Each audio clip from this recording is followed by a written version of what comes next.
झारखंडमध्ये सर्वात भव्य स्वातंत्र्य दिन सोहळा पार पडतोय। एकनिष्ठ प्रतिष्ठान आणि मनसे विभाग अध्यक्ष राजेश चव्हाण यांच्या वतीनं हा कार्यक्रम आयोजित करण्यात आला होता। मध्यरात्री मुंबई क्रिकेट असोसिएशनचे अध्यक्ष अजिंक्य नाईक, मनसे नेते शिरीष सावंत यांच्या हस्ते या ठिकाणी ध्वजारोहण करण्यात आलं।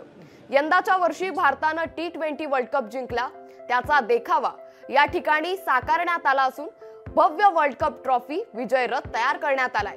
यावेळी दहीहंडी पथकांनी सलामी देत विजयी क्रिकेट संघातील खेळाडूंच्या नावानं जोरदार घोषणाबाजी देखील केली।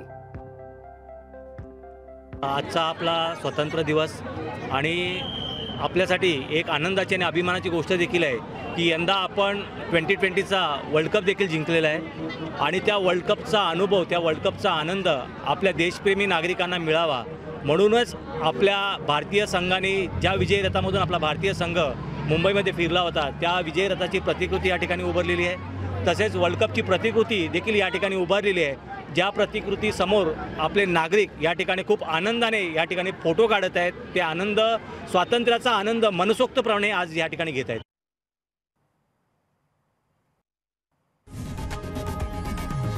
लोकशाही मराठी ऐका, पहा, जागरूक रहा।